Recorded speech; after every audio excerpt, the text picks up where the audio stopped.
just to the, I mean, even to the extent of kind of going back and talking about your family, where you were born, your parents, what you remember about your grandparents, or the history of your family. Okay.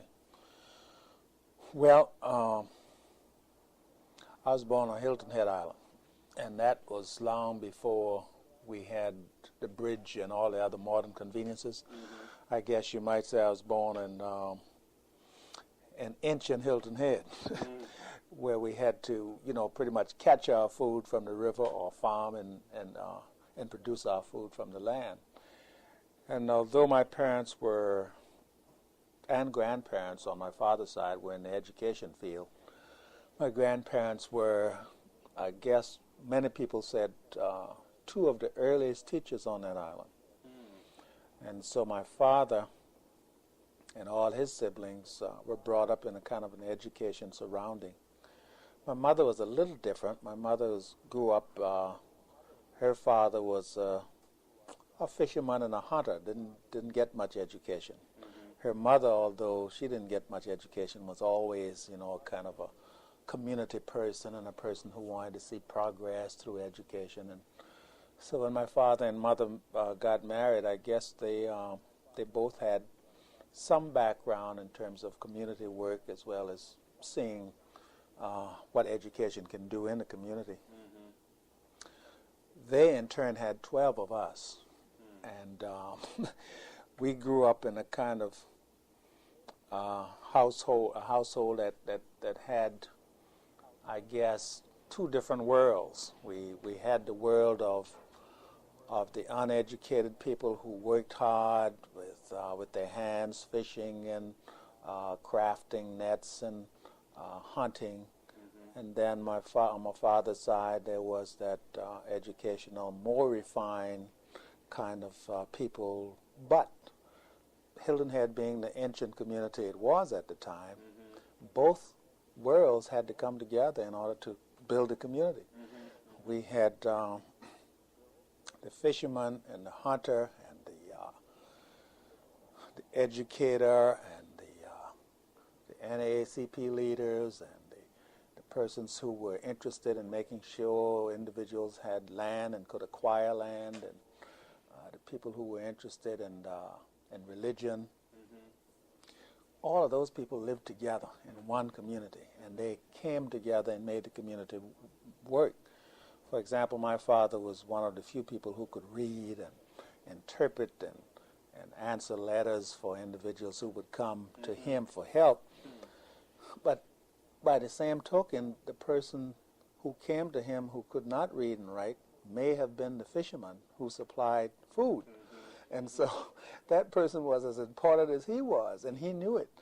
And so in exchange for reading the letters and that kind of thing, you had a kind of a barter system. So he knew that this person was his best friend, became one of his best friends, because that person could then in turn sell him fish if they had it. He would be one of the first people to have an opportunity to buy fish if it was a fisherman. And so nobody in that community was unimportant. Hilton Head Island, every individual was important and contributed to the development of the community, or the sustaining of the community. And so I grew up around that kind of life. My grandmother taught us early how to work the rivers, and being around her, because my mother would teach school, and my father eventually went off the island to work in Savannah, and he would come home like once every 2 weeks. And so my grandparents and my grandfather also was over in Savannah working the dredge. So it was pretty much my grandmother and my mother who raised all of us. And she taught us very much about the river and the woods.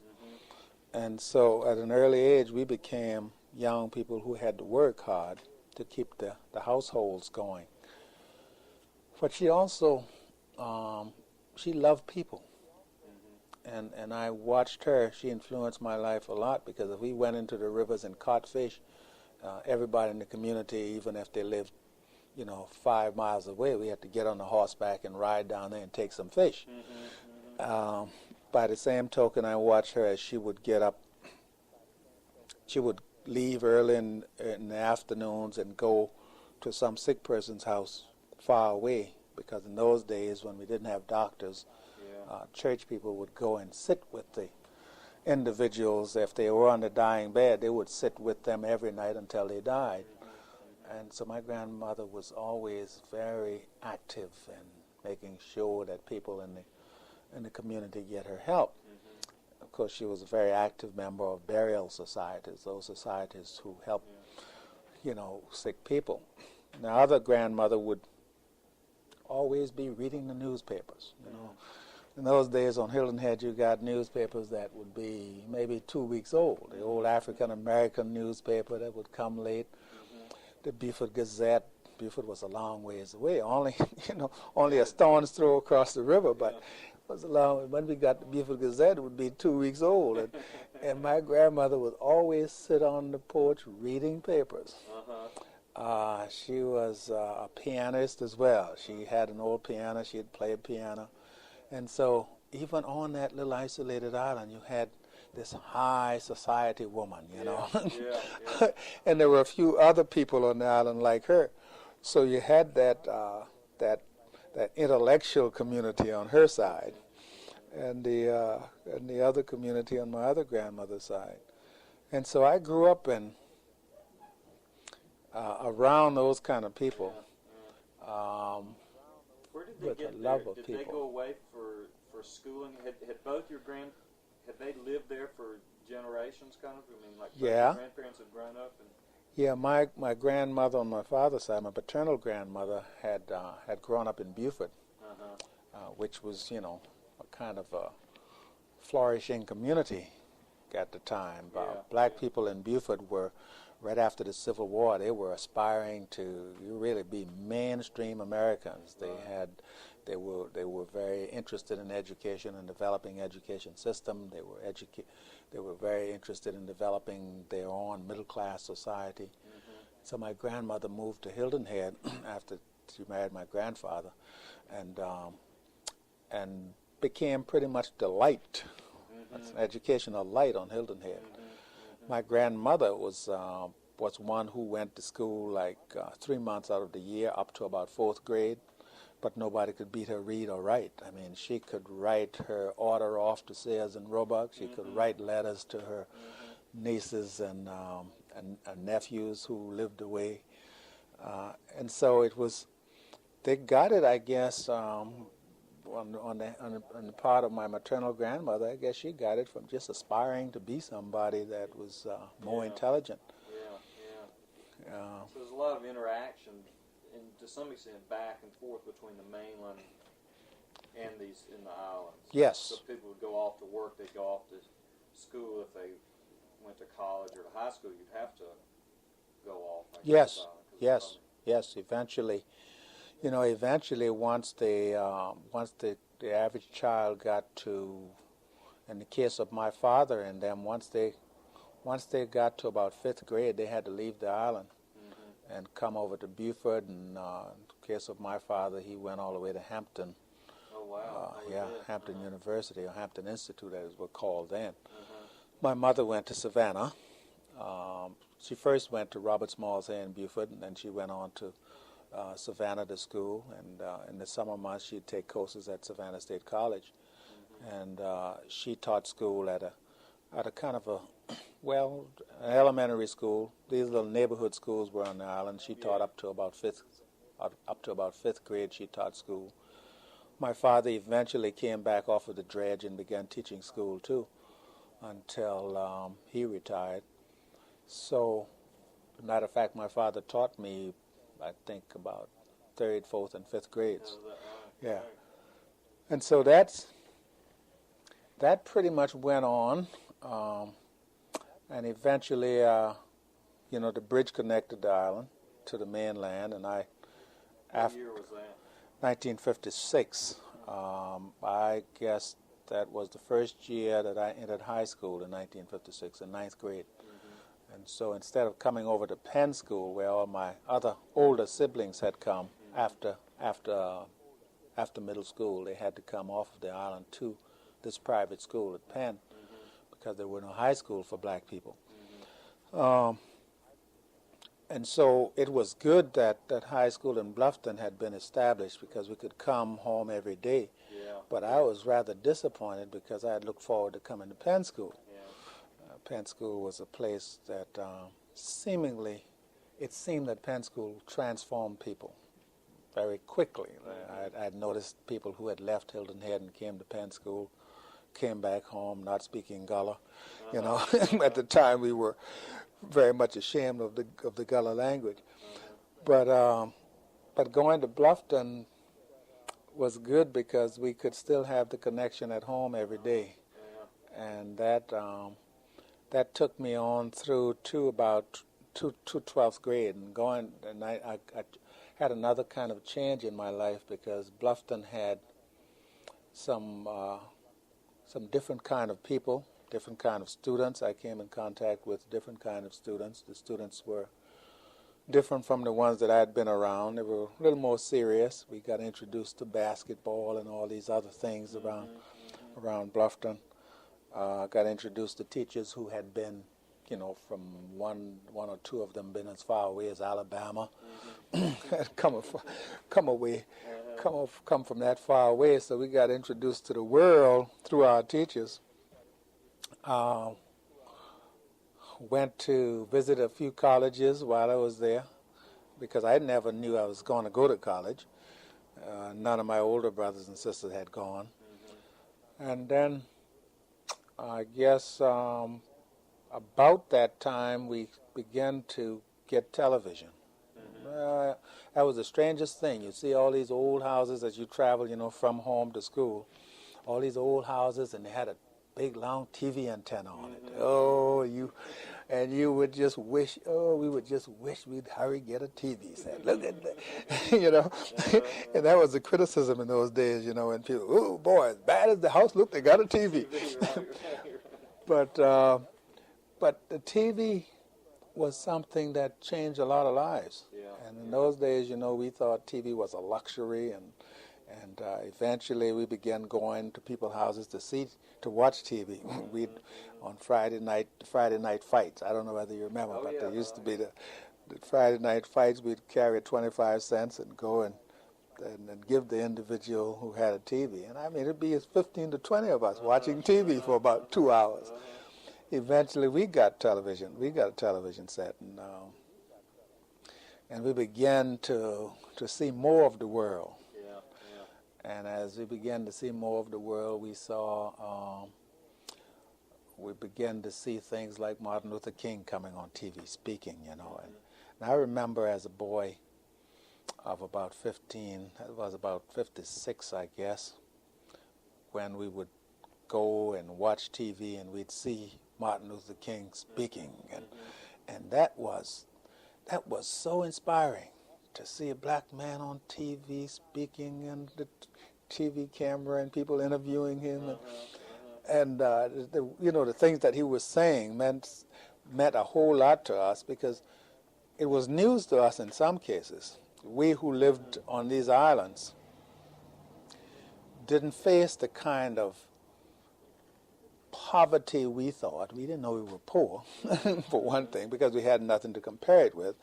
And secondly, we didn't with some exception, we didn't know of the effects of segregation as one would know in the mainstream America, like in the cities or on the mainland.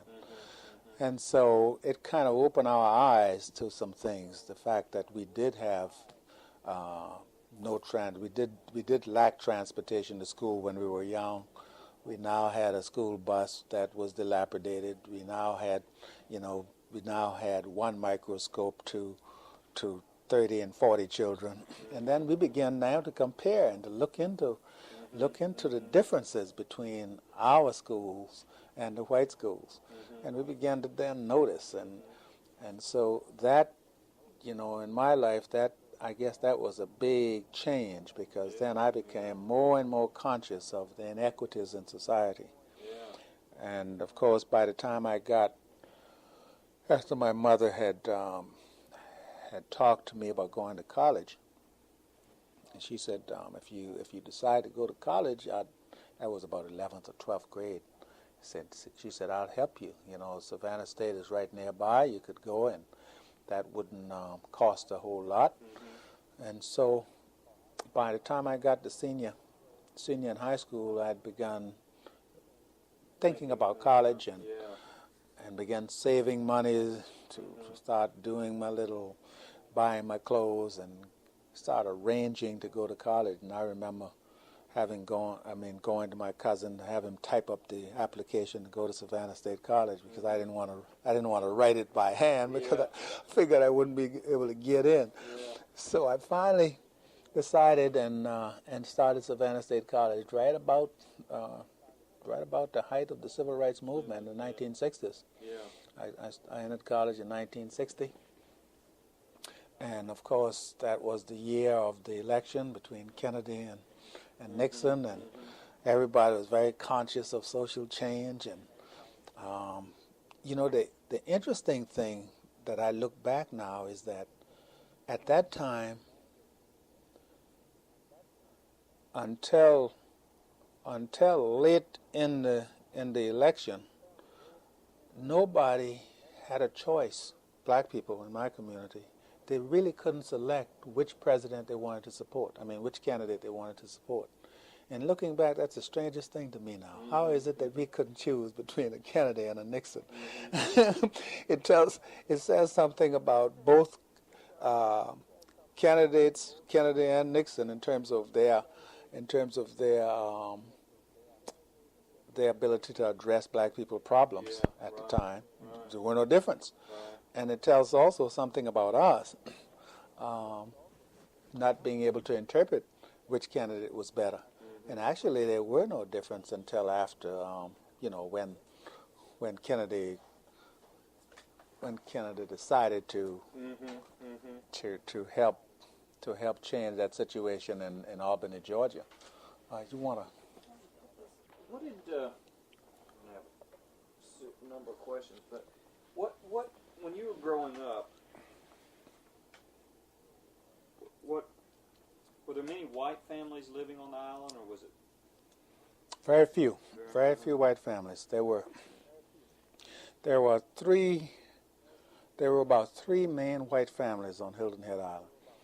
And at the time, during that period, white families and black families pretty much were in the same boat, except that the white families were the business people. They had the oyster factories. They were the employers, or they were the overseers of any governmental kind of initiative. Like my father tells the story about during the time they were draining the swamps and building duck ponds and doing roadways and the WPA projects. White people were in charge of those projects, and a few of them came from the mainland to be in charge. And then, of course, the judge and the game warden, all those people were white. Yeah. Once in a while, nurses would come over. But in terms of getting along, white and black people got along fine. You know, on Hilton Head, there used to be a practice of moonshine. Moonshine production. And whenever the law enforcers, the revenue man, we used to call them, white people would be the first to come in the black community and let us know the man is going to come tomorrow. You guys, yeah. So, best of friends, sharing all not only that kind of news like that, but they also shared resources like food and clothing and that kind of thing. So you didn't have a sense of real imbalances of power and stuff, in a sense. Although you did know, you had a sense of segregation. Oh yeah, legal segregation was definitely, and it had become so entrenched. It was kind of a way of life. You just knew that we had to live separately. We had to have separate public facilities, and of course we didn't have many public facilities except for school. Yeah. The public landings were always jointly used. There were not a whole lot of indoor facilities in terms of restrooms, so you really couldn't get that sense of segregation. You probably played with very much, yeah. white children. Yeah, I had more white friends. Yeah. The white friends that were, the white people who lived in near black communities, that's all they know. Black friends, they always mixing. Yeah, because they didn't have any, there weren't enough whites to have any. That's right. Yeah. That's when my mother grew up on James Island. Okay. And I was up spending the weekend with, they were down visiting, and she was talking about only when the girls started to reach puberty, then then their parents would have a little difference, yeah. They would stop them from playing with their friends. Yeah. But it's only when they're 12, 13, up to that time, the children really didn't have a sense of that. Yeah. That's probably true here too. Yeah. The white children who grew up on Hilton Head grew up on another end of the island, and so I didn't get in contact with them until I went to that end to the post office, and I'll see them playing together. But other than that, I had no real intimate contact with them. Did a number of black families own land and farm their own? Oh, land? absolutely. Yeah. There were no sharecropping. There were land. It was kind of a common kind of practice for the big landowners who lived up north. We just used their land, and they used ours for hunting. They'd come down in the winter and they'd hunt the entire island. And when they're not there, we could use the entire island too for getting firewood or even farming a piece of land. But most of the people farmed their own. So they had land, had ownership. Had that been a cotton producing? I guess at some point, because this was was a big cotton. Oh sure, Hilton Head was supposedly, by some account, was about 30 to 40 plantations on Hilton Head. Oh, was that right? And but by the time you were growing up, there were none. They were all gone because they were all growing Sea Island cotton, I guess. Oh yeah, the plantation as farms were gone. They became hunting preserves. Yeah. People who farmed usually farmed white potatoes and other vegetable crops like butter beans and peas and watermelon and okra. Few of them farmed cotton too, though, but they were small parcels. So in some ways, most of the families were pretty much they were trying to just maintain themselves.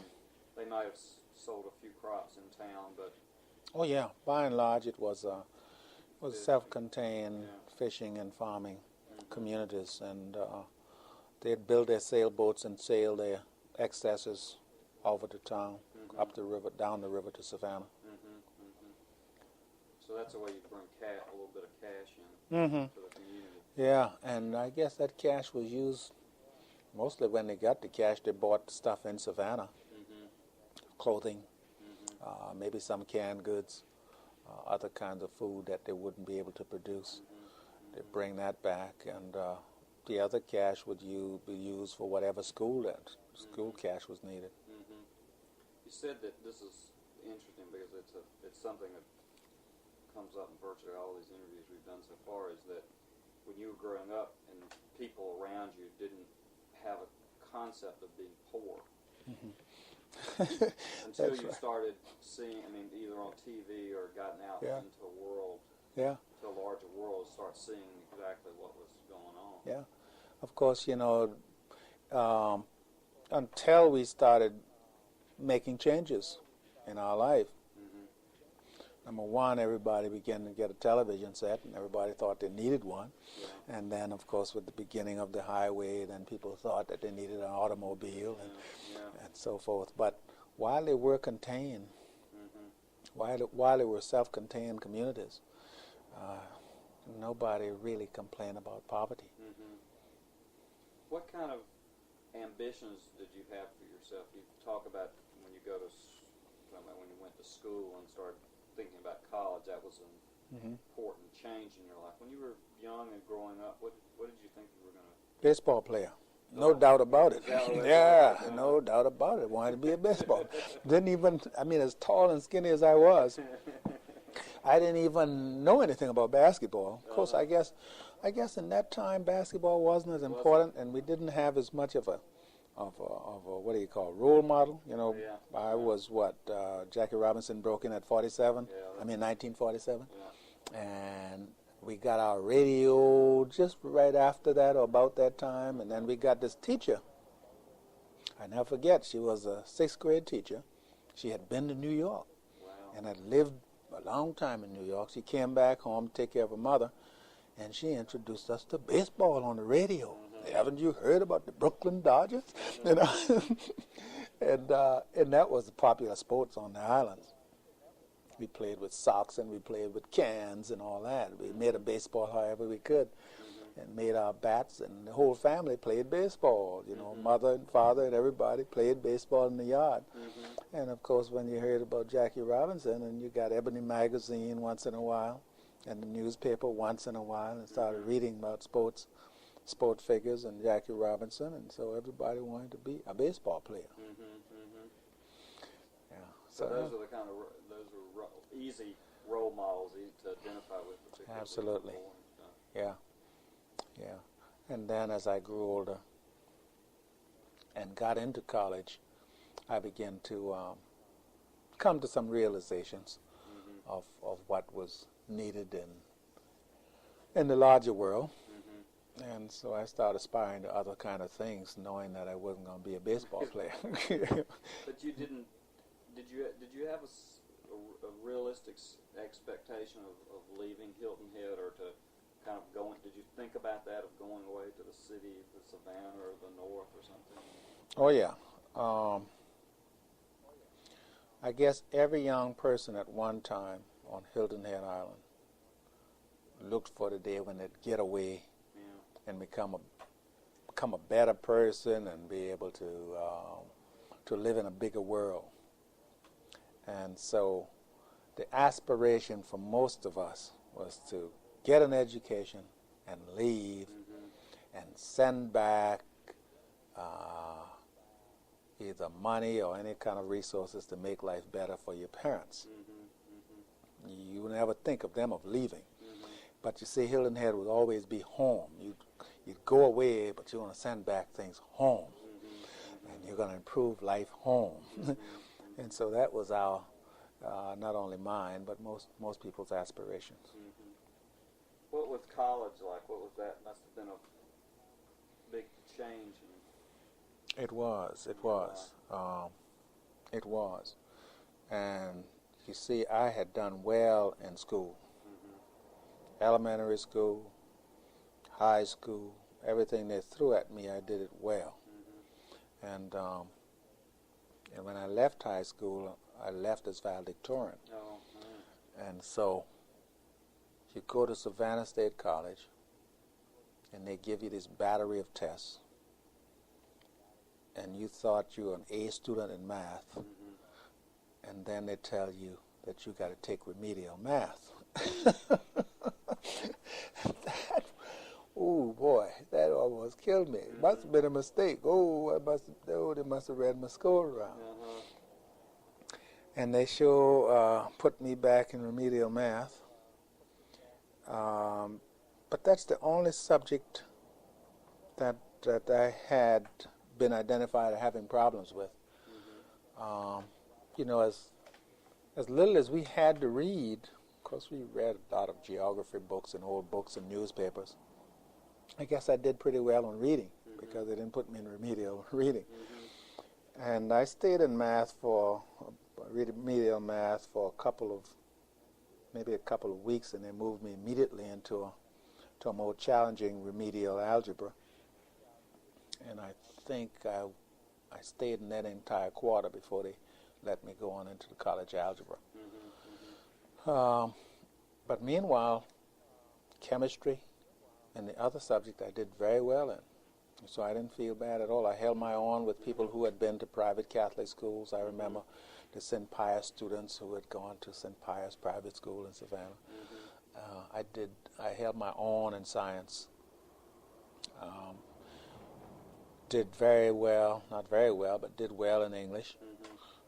Didn't like English literature. Struggled through that.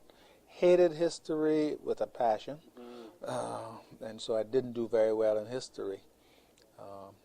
Here I am at a historic institution, you know.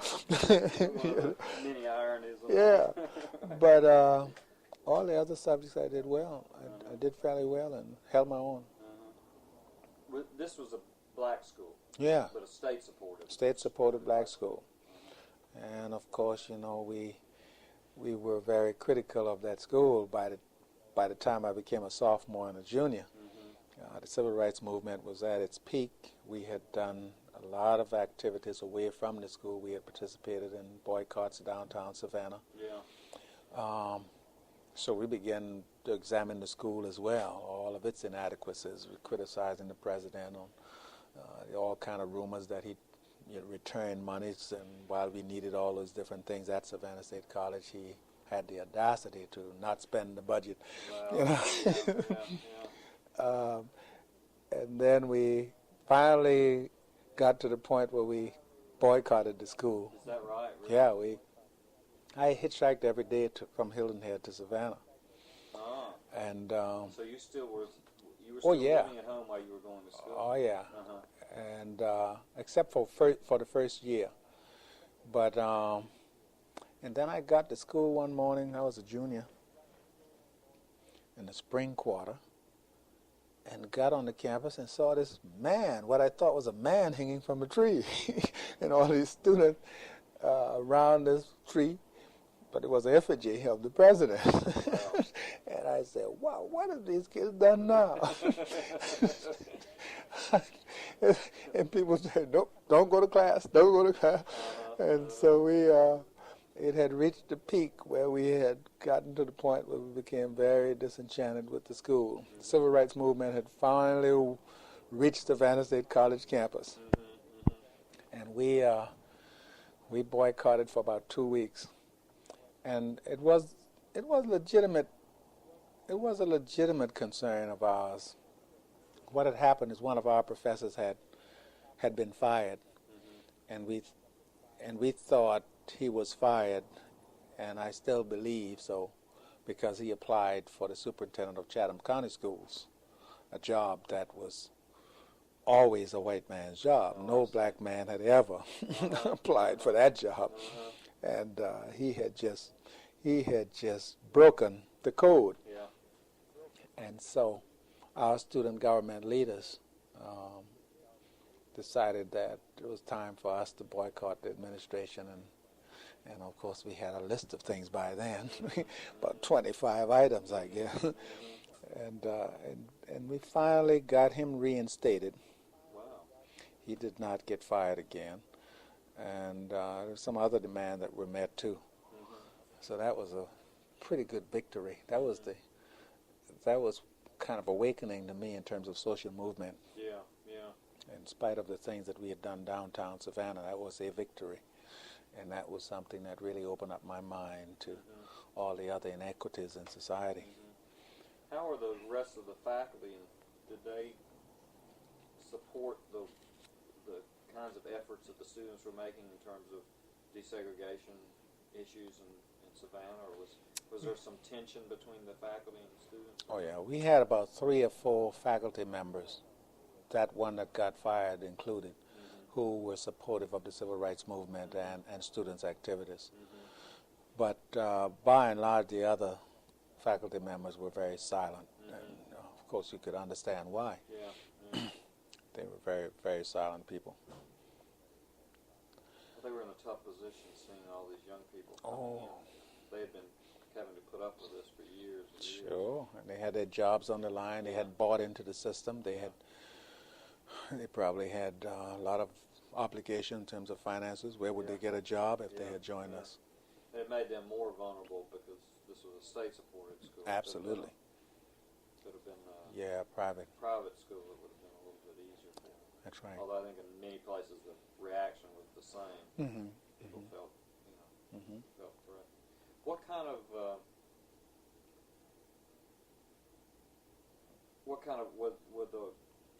of organizations did you have on campus?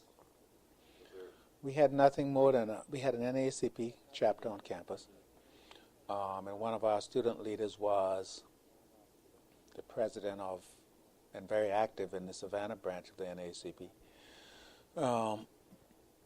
And that's about all we had. We would have people, you know, the regional director of the NAACP would visit the campus very often. Did you have a sense of connection with all the other things? I mean, you were starting to follow all the other things that are going on in Greensboro and Georgia and all Oh, yeah. other places. So you had a sense of being a part of Oh, that. very much, very much. We had, you know, it was, you know, the civil rights movement even then was almost like a contagious disease. You know, you see where they're doing it in Greensboro, so we got to do it here. You know, we've got the same condition. Why aren't we doing it? And so it was easy to organize. And in some cases, you know, we would have a national figure to come in, like Dr. King would come into Savannah once in a while and speak at rallies. And then we had Jose Williams, who would come to Savannah every week on radio. Oh, wow. Oh, yeah. As a matter of fact, that's where he got his start, on radio in Savannah every Saturday morning. So we were hearing a lot. And at assembly, we would have these assemblies every Thursday. And the fraternity or somebody would take charge of the assembly. And you'd get the little bits and pieces of inequities in our society. So the student body was very well informed. How did this start changing your attitudes towards whites when you'd grown up on this island where everybody was friends? You know, you didn't have those kinds of outright, public kinds of tensions. How did you respond or start thinking about that? You know, some of it had changed. Some of my attitude began to change by 1960 when I noticed by that time the bridge had been built and been used, and all of the bridge attendants were white. And I remember coming from high school one day when we were following the white bus, and we stopped behind them and we blinked. You know, we put on our stop sign. And the superintendent came up behind us, and he got on our bus driver for being too close to the white bus. He said, "Why are you so close behind him? You blinking, he blinking." He said, "I'm going to see to it that you don't get out of school at the same time next time." And from that day on, we never saw the white bus. Oh, my Lord. And then there was one time we were stopped on the bridge. We had to pay a toll, and the white bus was in front of us. And of course, the white attendant on the bridge, he had to shake hand and talk to every white kid on the bus, and he held us up. And so our bus driver behind, he blew his horn. And so when he pulled up, the bridge attendant finally let the white bus go. And so when we pulled up, the bridge attendant said, "What's wrong with you? What are you blowing on this bridge for?" And so our driver said, "Man, don't you know it's hot on in this damn bus?" And he said, "Well, we don't want any blowing on the bridge." He said, "Well, we don't want any talking on this damn bridge." so it was little, you know, the little things like that kept being internalized of what these differences and these double standards. And so by the time I left to go to college, I had already seen Hilton Head even changing the attitudes of new whites coming on the island. Yeah. The attitudes were much different from the older whites that lived there, even to this day, of course. People just had a different attitude from what I've been used to. And when I got to Savannah, being the big city it was, and all this segregation, you know, you had to start sitting to the back of the bus and all that, and white people not wanting to sit by you and that kind of thing. By that time, I had seen a bigger difference in the world, but not to the extent of a radical difference. I mean, I didn't have any radical attitudes at all. By the time I graduated from college, I didn't even see anything wrong with the war in Vietnam. I didn't agree with Malcolm X, you know. And here come this guy. I remember once a fella came from New York on the campus. He was a friend of a friend of mine, and we were eating in the student lounge together, and he had this beard, and he began to talk, and he said, "Do you agree with the war in Vietnam?" I said, "Of course." He said, "Well, why do you think we should be fighting?" I said, we should stop communism where it is. You know, and of course my other friend who had been pretty much in the world, I believe he had been in the service and all. He was a little older than us. He was trying to explain to us all the differences and the reason why that war was not a good war to be involved in, and he couldn't convince me. So, so going through college, all we wanted, most of us wanted at Savannah State was some equity. We thought it could be done pretty easily just by changing the laws and all of us going to school together. And we were very surface people at that time, and but very interested in seeing that done, seeing that change take place. And left college with pretty much a very moderate view of what integration should be like. What did you ended up studying? Yeah. On science. Oh, yeah. So what were you thinking in terms of careers and stuff? I was thinking about a research scientist, being a research scientist. I wanted to discover a cure for diseases and that kind of thing. And left college with the attitude that I was going to go on and become a research scientist. Thought it was going to be very easy to just leave there and go to Massachusetts, because I had been going to Boston every summer, working. Oh, while you were in college? While I was in college. How did that happen? Well, I had some relatives in Boston, relatives who had left these islands way back in the 20s when they had to leave by ship. And then my older sister, two of my older sisters had gone and settled in Boston. And so instead of going to the tomato field and to the beach to work after high school, I used to go to Boston every summer. Worked around those hospitals and the research centers around Harvard Medical School there, washing walls and floors. A bunch of us from North Carolina and South Carolina. Is that right? Yeah. Oh, that's interesting. And so after college, as a matter of fact, some people would tell me, I'd watch these doctors' office, and the doctors would say, "Gee, good man, when you get out of college, you should come back and work here at the hospital. What are you studying?" And that kind of thing. So I said, well, I'll go and take some of those docs up on their offer now. Got a degree. So I went. One of the things that bothered me, though, I said, gee, I'm not a member of a fraternity. I'll probably never get a job. Because I thought fraternities around our campus were, they were big things. And fellas used to tell us, come on, you better join. You can be able to do this. It's going to help you when you get out of college, man. You know another brother. You can get a job quickly, and that's kind of connection. So I had no idea. I left college thinking, gee, I'll never be able to get a job because I'm not a member of a fraternity. And, of course, it really bothered me for the first couple of months after getting in Boston. I didn't get a job. I got my first job after the march across that bridge in Selma when those civil rights workers got beaten up. Well, that evidently there was a lot of sympathy in the community for black people that next day, because I went out the next day and got about 6 job offers, man. Yes.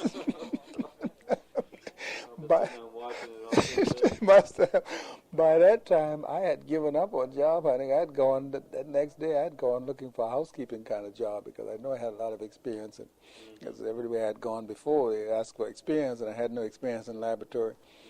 So when they were asking me what I wanted to do, I said wash floors, anything. As a matter of fact, I walked into Harvard School of Public Health that next Monday morning after that Sunday, what they call it, Black Sunday in Selma. And the lady said, what are you looking for? I said, housekeeping, anything. She said, fill this application out. So I filled out the application, and she got it. She said, oh, my God, you got a degree. He said, oh. And she said, I've got 3 job offers for you. That was amazing.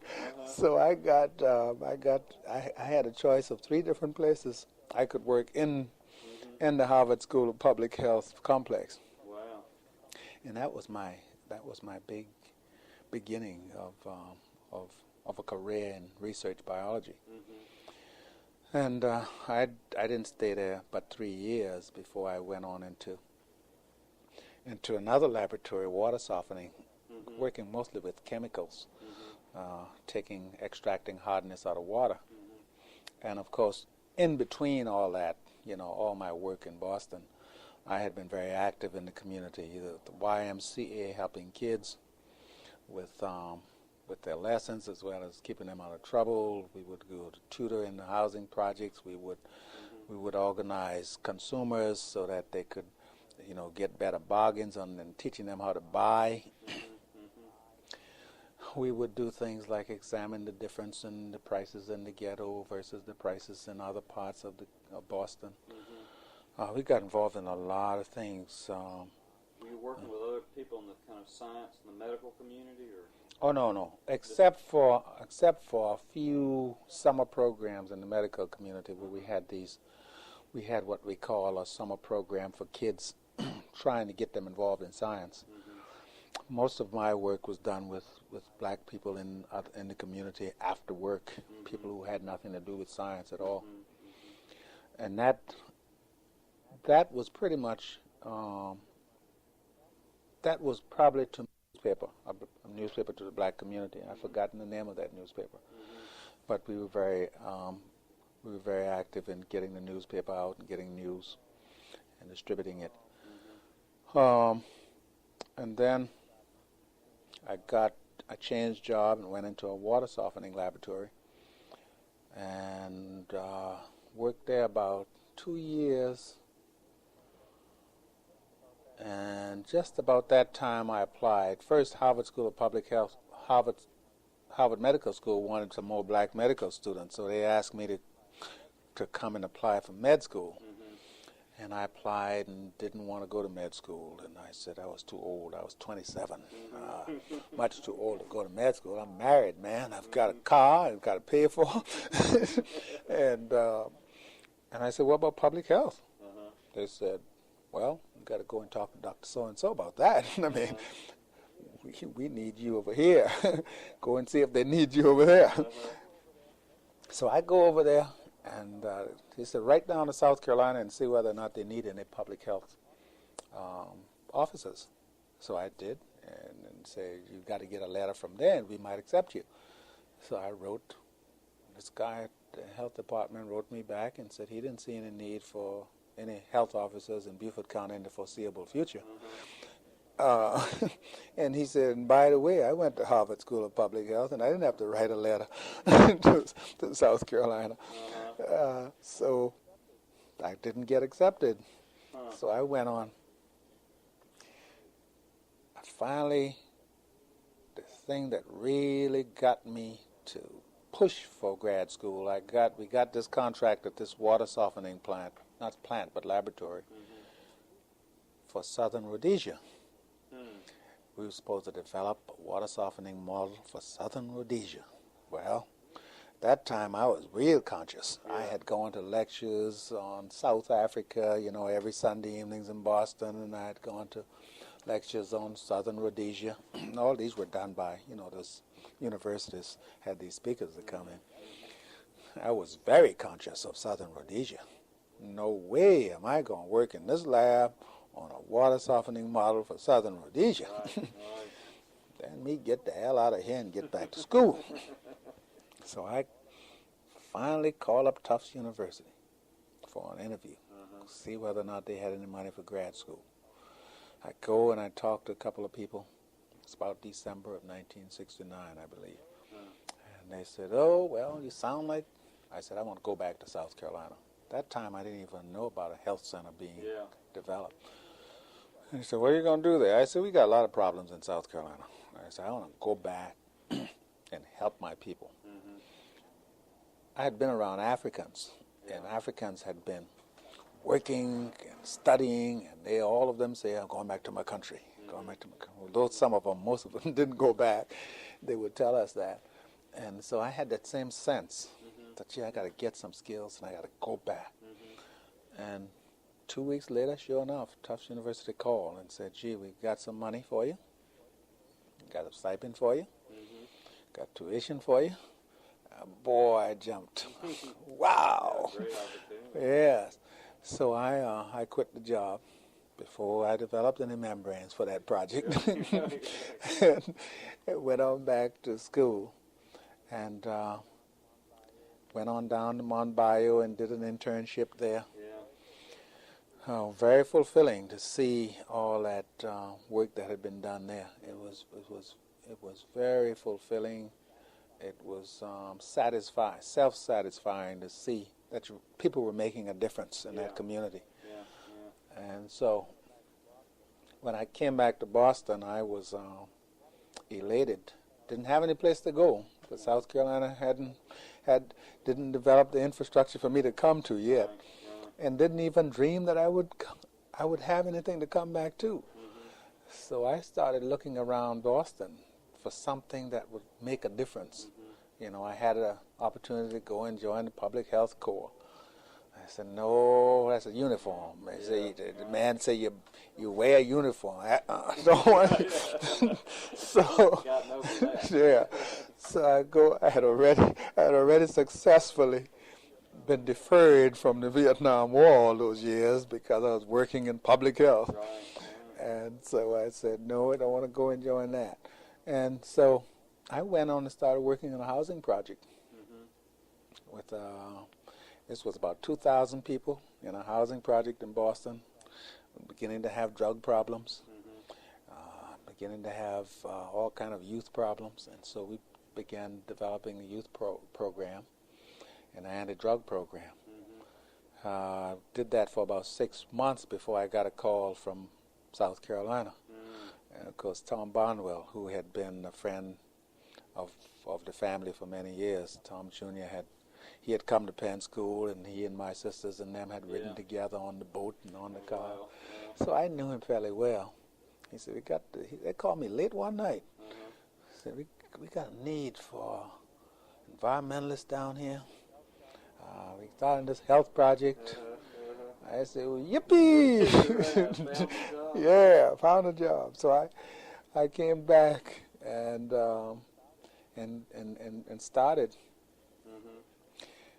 The amazing thing about it is that before I left here, and just about the time I graduated from college in '64, I'd gotten a call from the local principal on Hilton Head who said that they needed a teacher to go to the Fusky Island. And did I want to go? Oh, I was incensed.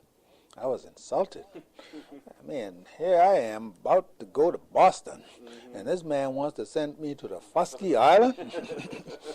Well, little did I know that when I came back to the health center, first trip was to the Fusky Island. And that's where they took 6 years to get there. Yeah, that's where they took me. And we went there, and I saw all these people needing help. First, we, did the medical care. Yeah.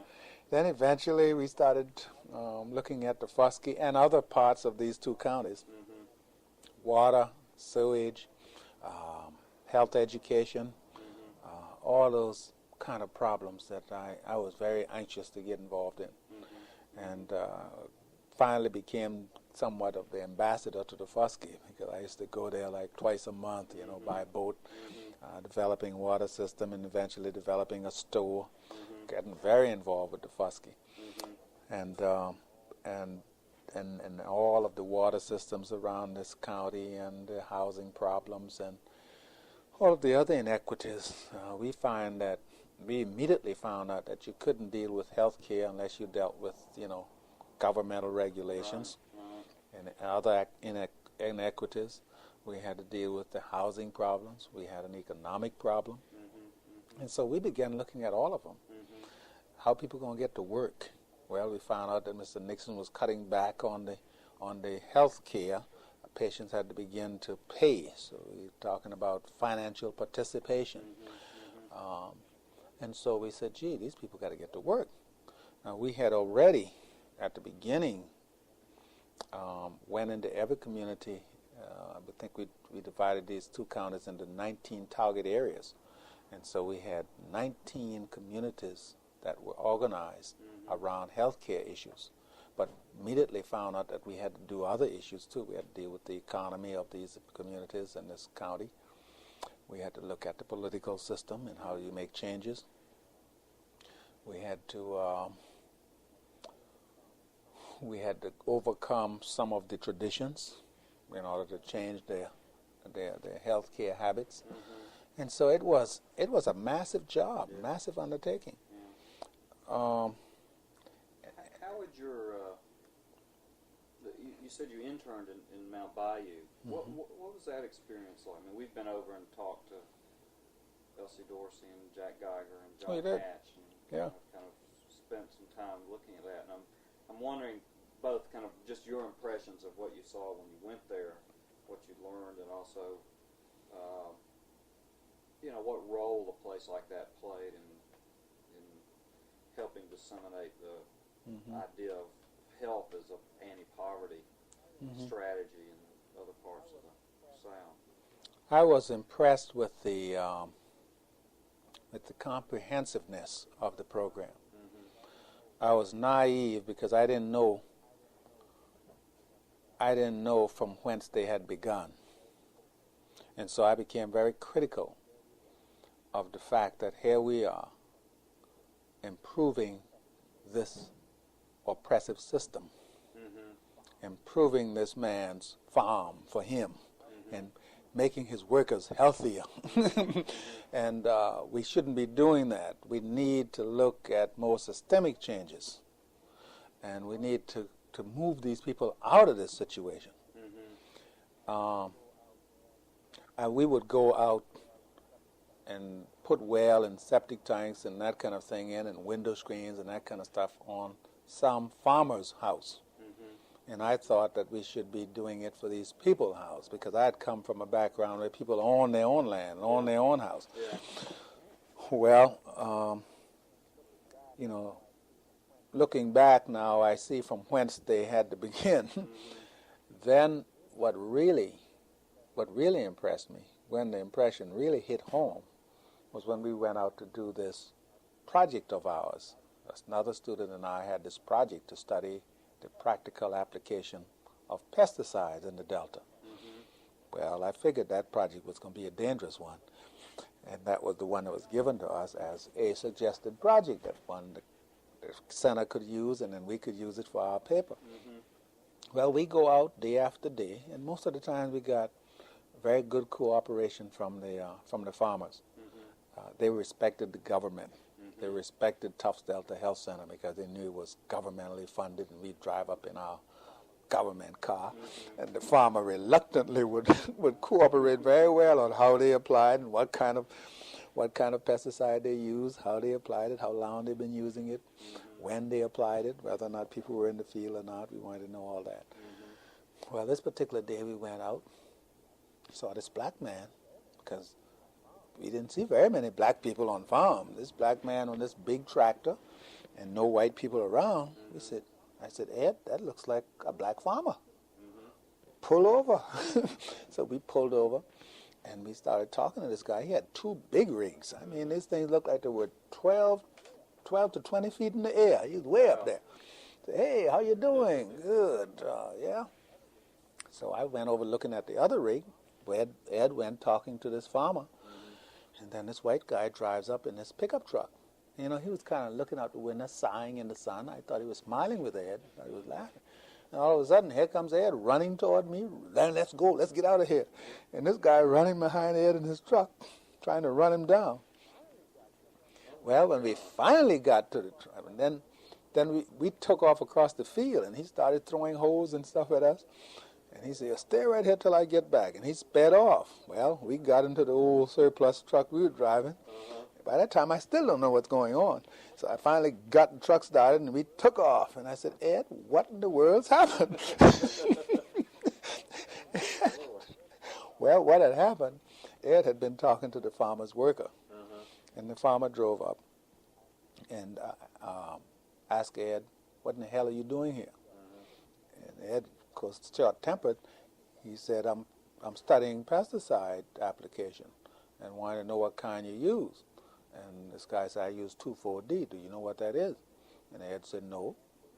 And he said, well, you ain't got no damn business studying if you don't know what 2,4-D is. Well, Ed gave him the F word on his farm in the middle of Mississippi, 30 miles from the center. And so we got chased, and here's the funny part. We drove about 10 miles through dirt road, and we came to a house, stopped off to this old lady and this old man, reminded me so much of my grandparents. And we said, how y'all doing? He said, good. He said, we from the health center. Y'all come on in. So they came in. We said, a white man is chasing us. We're going from here. Said, we don't want no trouble. Get. And we finally took up refuge with some other fellas when we got further down the road. And we didn't go back out to do any more interviews. But we were about through. That was late into the interviewing of farmers. But that also brought me back to reality on how much oppression there was out there among the farm workers and the people who lived in that situation. But by and large, when you looked at the model of the Comprehensive Health Center down in Monbayou, you have to admire it. I mean, they did education effort. They developed leaders. I mean, not only the Elsie Dosses, but leaders at the local level, you know. They inspired others, you know. It was more than health. And although probably the system of farming down there did not get changed where, you know, you get any reform in land ownership or any such thing, you reformed a lot of people, and I think some of the farmers' attitude got changed because of that whole effort, that health movement. And I brought some of that with me, some of not only the method of dealing with health and the comprehensiveness of health care, but the method of changing more than health. And that's why we immediately looked at employment on Hilton Head. We looked at getting a bus system so people could go to work and have an opportunity to pay for their health care and pay for other things that they need, knowing that the system would not last. I mean, the poverty program would not last.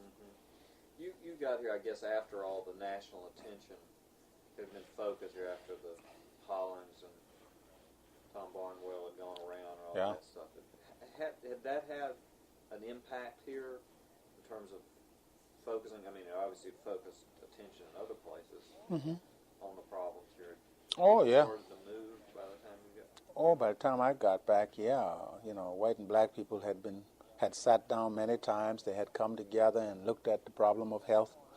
They had begun to own up. The white communities own up to the fact that we have poverty here and we got to do something about it. I had an experience myself with Dr. Gatch. It was so shocking to me that Gatch had done this, because I had gone to Dr. Gatch for a physical exam right after college, and I didn't have any money. And he said he couldn't treat me. I mean, he couldn't examine me because I didn't have any money. That's the first question he asked me. Do you have any money? I said, no, sir, I don't have any money. He said, well, I said, but I just gotten a job. I said, but I'll pay you on the weekend. He said, no. And then he told a nurse to tell me that. And as I walked out, he yelled from behind the counter. He said, Campbell, I'm sorry, but I don't know how many fellas hadn't been through here and promised to pay me and never did. And so I left.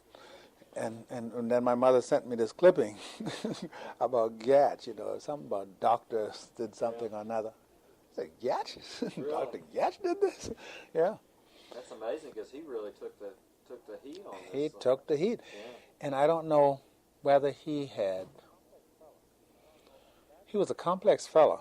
I don't know, at that time, that was early in his practice, that was about 64. I think he had probably come to Bluffton with the understanding that he was going to practice medicine and you know, become a traditional family practitioner and make money.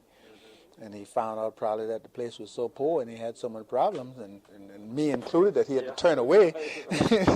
Gee, I better do something to change the system. Yeah. So that was strange. But when I came back, I found people working hard.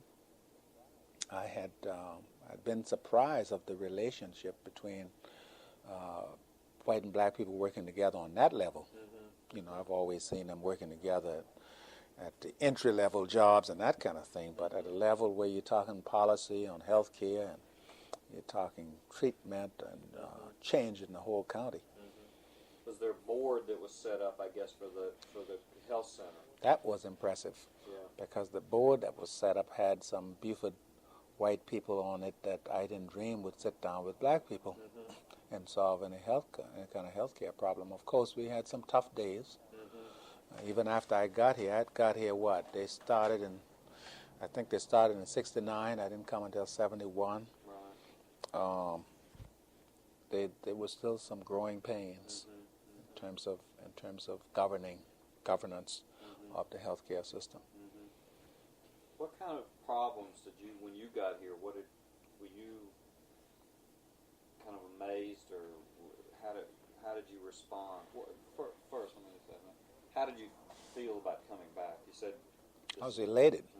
I was elated to come back. I had already then made up my mind that we had to improve our community. I couldn't get a handle on Boston. You know, it was big. It was very well controlled by the big money and everything else. Gee, I could see myself coming to Beaufort County and Hilton Head and other places and getting a handle on our communities and making a difference. And so I was elated to come back to some place that we think we could handle, where we could organize people and we could inform people and people could make a difference in their own life. And so I was happy to get back, but I was shocked by some of the problems. Now that I had been able to compare how people should live and with how I grew up. I mean, it wasn't shocking, the poverty, but it was shocking to me when I compare it with something I had seen in the larger world and what should be. And so to go into the remote areas of Beaufort, including the Fusky, by that time Hilton Head was making some improvement because of development even.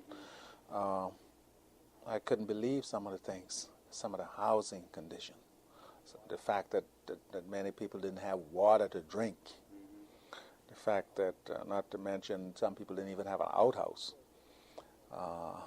the children with no food, even in 71, that we were discovering.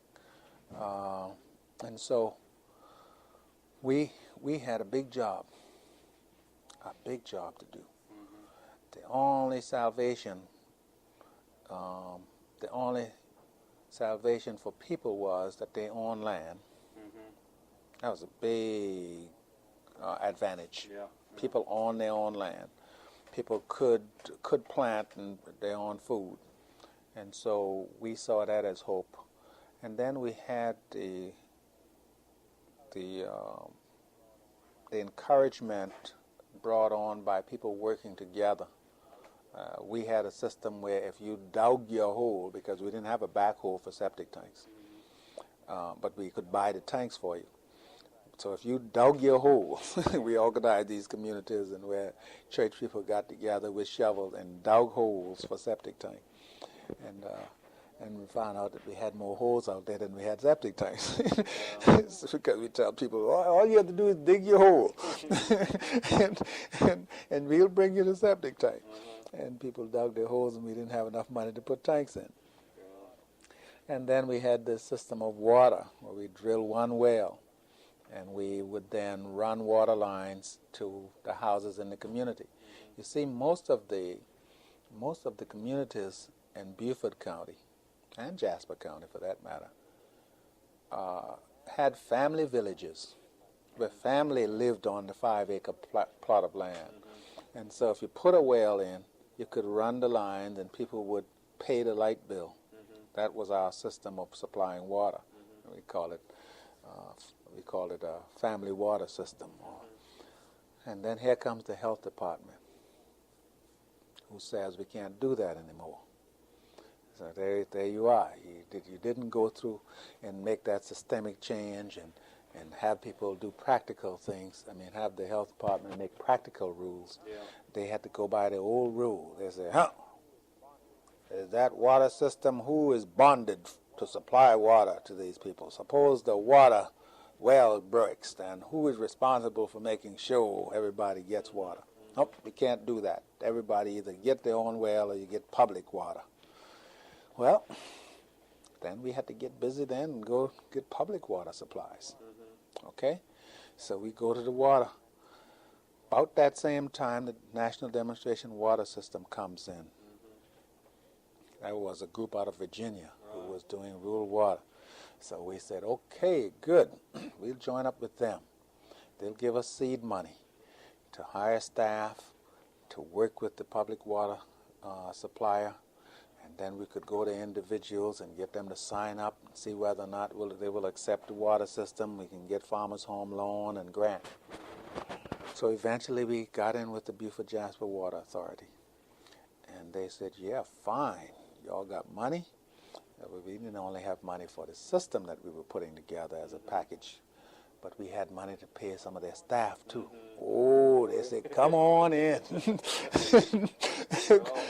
Oh, we all happy. And so they worked very well with us in order to get the system going. But here comes the resistance from the community. You gonna give us public drinking water supply? What's going to happen to our taxes? Oh, God, what that's going to cost us. And is that water safe to drink? And so we had those obstacles.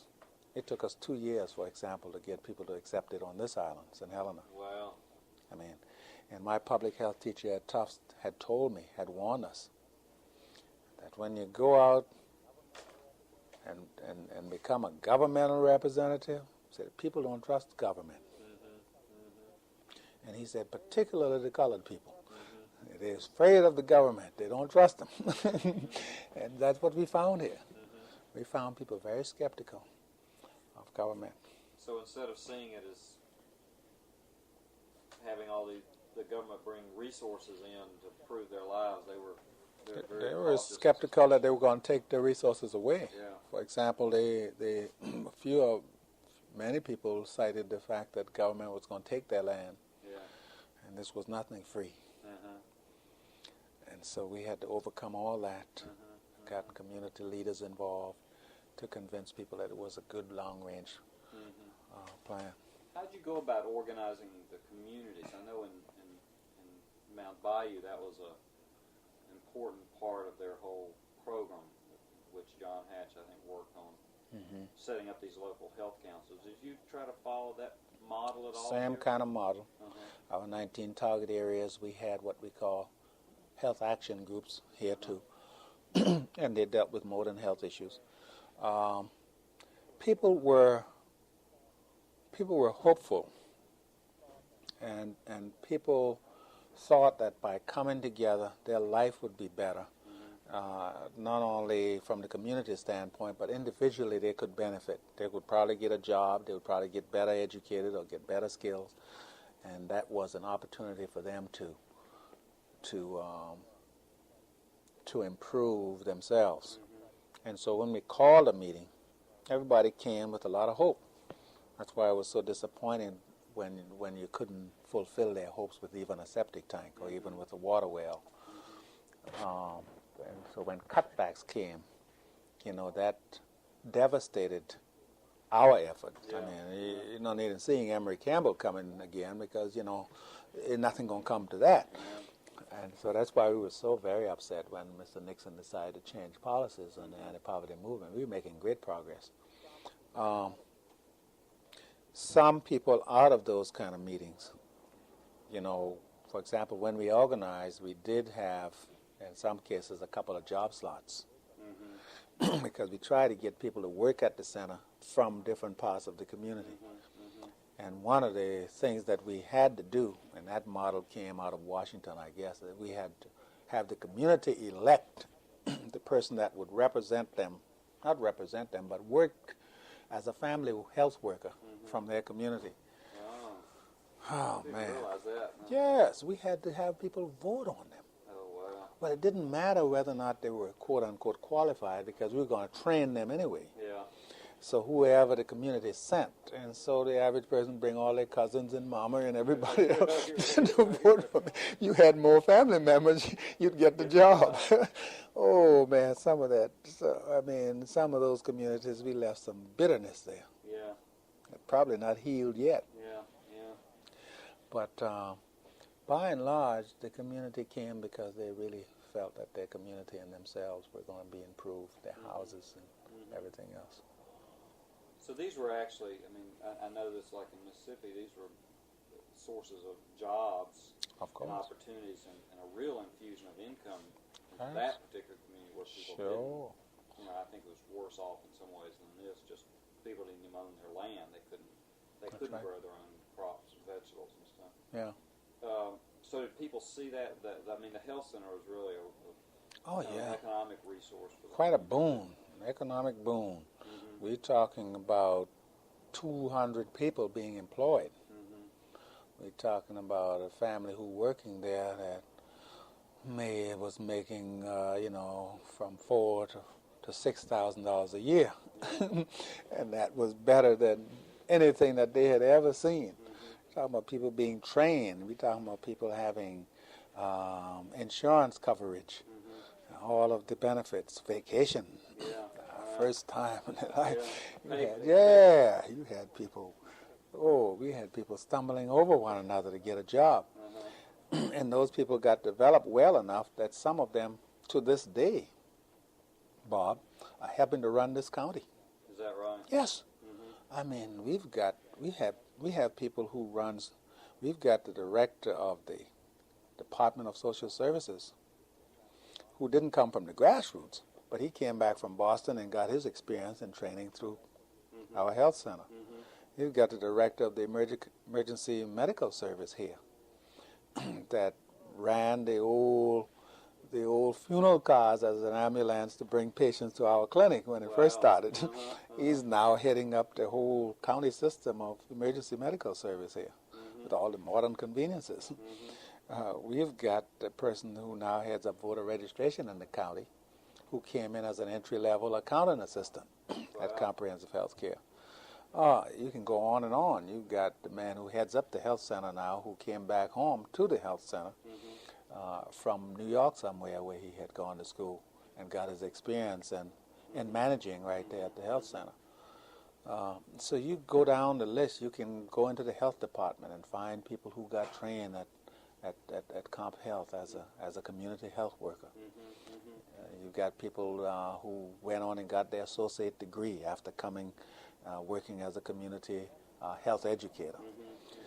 And so that health center did more for this county than anything that I think we can point to.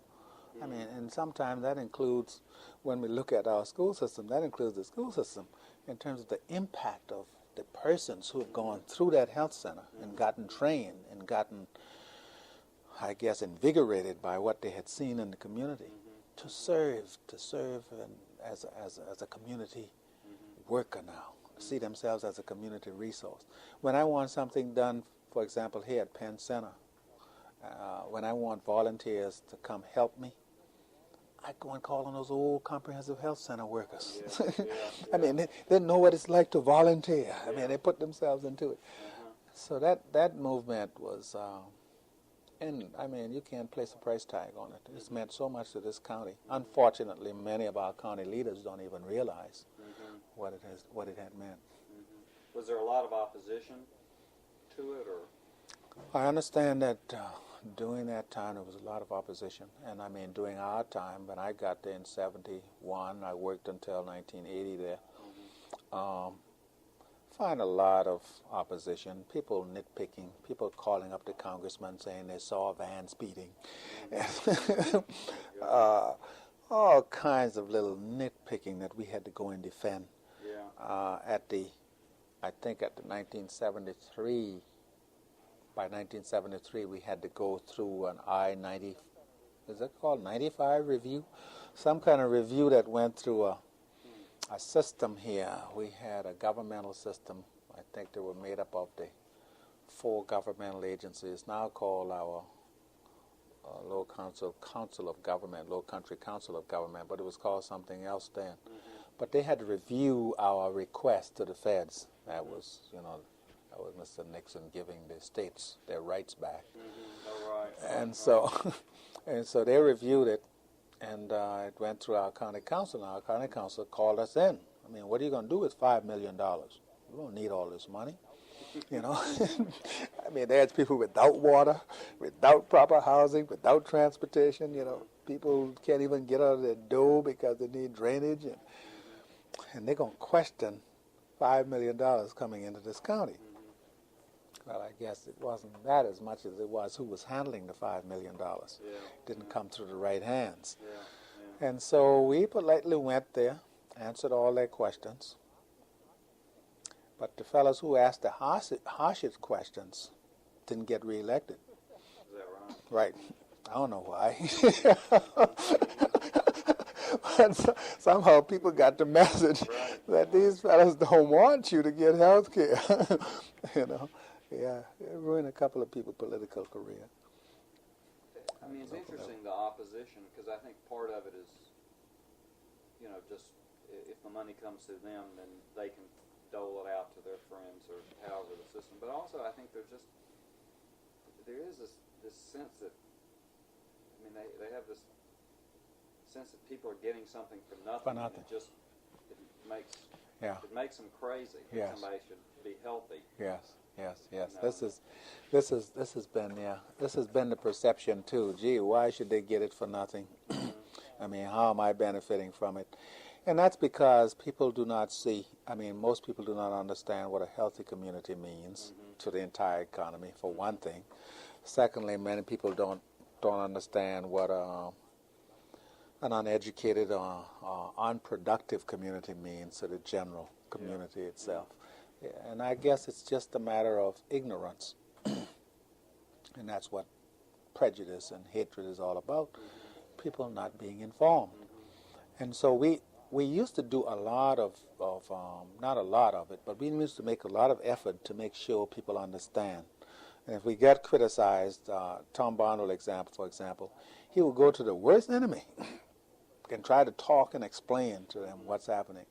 And if somebody were to call up with a complaint, he'd be the first to bring them in his office and explain to them. And won many people over with that kind of approach. And mainly because people didn't understand.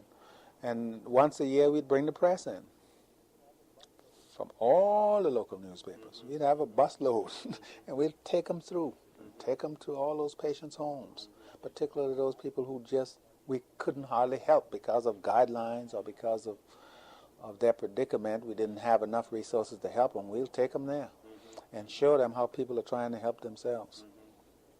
And so eventually the attitudes changed to the point where now people say, ooh, Campbell, or send people to Campbell, or call up you and say, would you come and help my worker? My worker got such and such problem.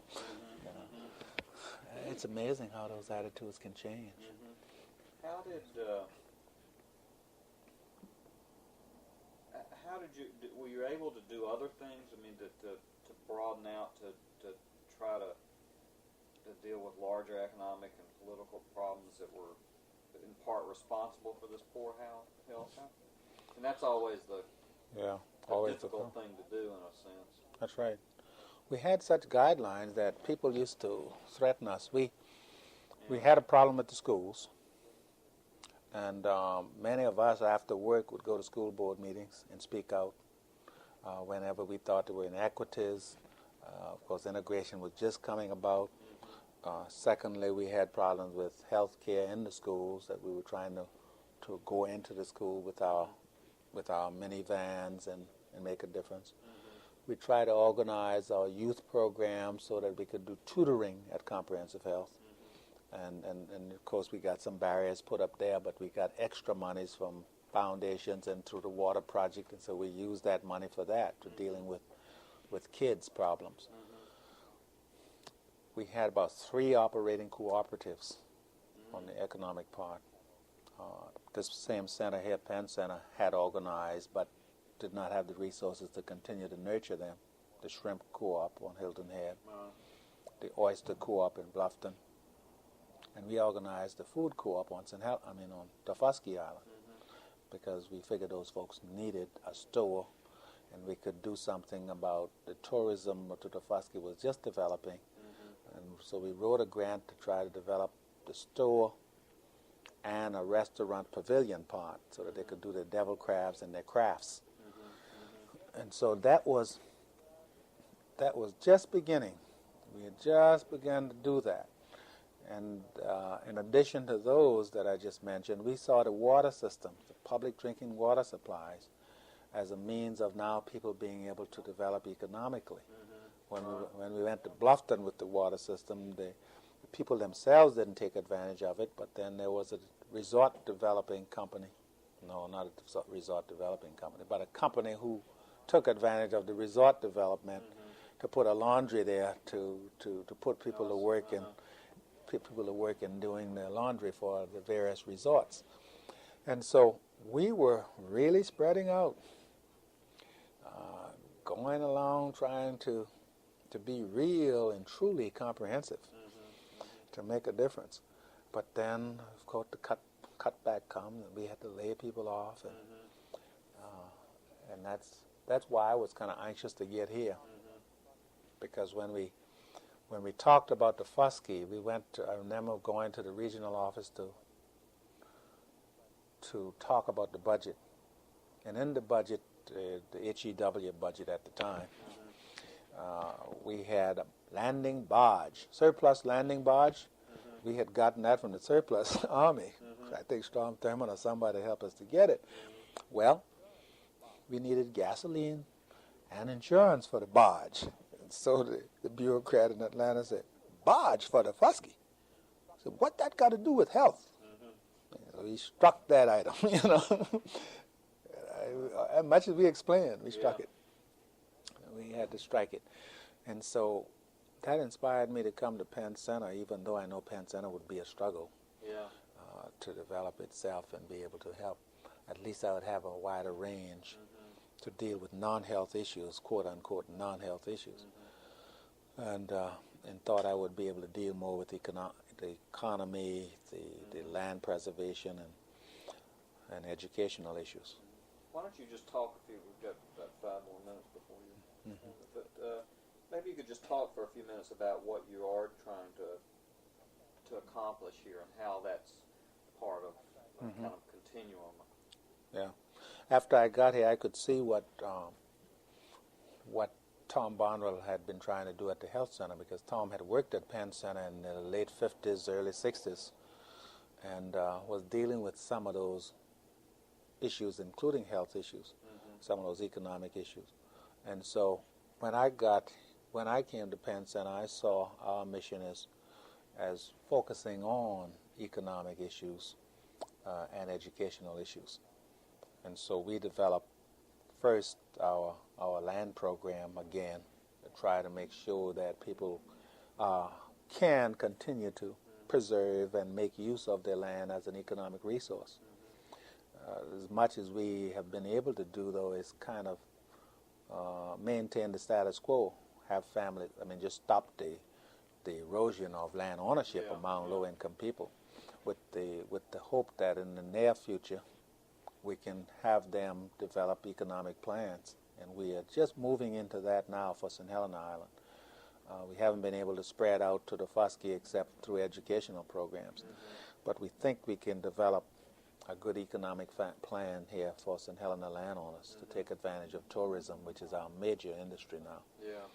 The other part we found out that's needed is our children need to be educated in addition to the school, away from the school.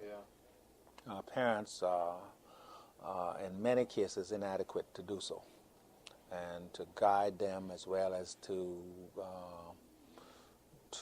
re-nourish them after they leave school. And so we do an after-school and an enrichment program here, not only in the evenings but also on Saturdays.